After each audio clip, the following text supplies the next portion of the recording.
రాజశేఖర రెడ్డి గారి ఫోటోను ఇక్కడ అక్కడ పెట్టుకుంటే సరిపోదయ్యా, ఇక్కడ ఉండాలి. ఇక్కడ ఉంటే రాజశేఖర రెడ్డి గారి ఆశయాలు ఈ రోజు నిలబడిండు. ఇక్కడ లేదు కాబట్టే రాజశేఖర రెడ్డి గారి జలయజ్ఞాన్ని గాల్లోకి వదిలేశారు, రాజశేఖర రెడ్డి గారి ఫీజు రీయింబర్స్మెంట్ గాల్లోకి వదిలేశారు. ఇక్కడ లేదు కాబట్టే రాజశేఖర రెడ్డి గారి ఆరోగ్యశ్రీకి కూడా బాకీలు పెట్టారు. రాజశేఖర రెడ్డి గారు అంతగా చెప్పుకుంటున్నారు కదా, 75వ జయంతి రాజశేఖర రెడ్డి గారు ఎంత గొప్పగా చేస్తుండాలి.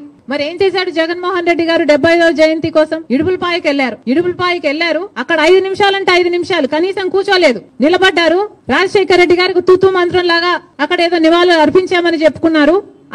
అంతేనా? సొంత తండ్రి కదా, 75వ జయంతి చేయాల్సింది అంతేనా? ఎందుకు సిద్ధం సభలని పెద్ద పెద్ద సభలు పెట్టారే మీరు? పెద్ద పెద్ద హోర్డింగ్లు పెట్టుకున్నారు కదా, కోట్లు ఖర్చు పెట్టారు కదా, ఒక్కొక్క సభకి 30 కోట్లు 40 కోట్లు ఎంత ఖర్చు పెట్టారు సిద్ధం సభలకు? మరి రాజశేఖర రెడ్డి గారి కోసం ఒక సభ ఎందుకు పెట్టలేదు మీరు? 75వ జయంతి కోసం కనీసం ఒక సభ పెట్టడం కాదు కదా, కనీసం వైసీపీ నాయకులు కార్యకర్తలైనా కలిసి నివాళులు అర్పించారా? ఏం చేశారు మీరు? ఇలాగైనా రాజశేఖర రెడ్డి గారి జయంతి జరుపుకోవాల్సింది. 75వ జయంతి కదా, స్పెషల్ కాదా? మీకేం అనిపించలేదా? మా నాయకుడు కాబట్టే, మా తండ్రి కాబట్టే, మా కాంగ్రెస్ పార్టీ ఓన్ చేసుకుంది కాబట్టే రాజశేఖర రెడ్డి గారి కోసం మేము అంత పెద్ద సభ పెట్టడం జరిగింది. దానికి పెద్ద పెద్ద నాయకులు, ముఖ్యమంత్రులతో సహా, పక్క రాష్ట్రంలో ఉన్న వాళ్ళతో సహా, మంత్రులతో సహా రప్పించడం జరిగింది. సోనియా గాంధీ గారు అయితేనేమి, రాహుల్ గాంధీ గారు అయితేనేమి రాజశేఖర రెడ్డి గారి కోసం అంత గొప్ప గొప్ప మెసేజ్లు ఇప్పించడం జరిగింది. ఇవన్నీ మేం చేశాం. మీరేం చేశారండి? మీరా రాజశేఖర రెడ్డి గారి వారసులు? ఏం చేశారు మీరు రాజశేఖర రెడ్డి గారి 75వ జయంతి కోసం?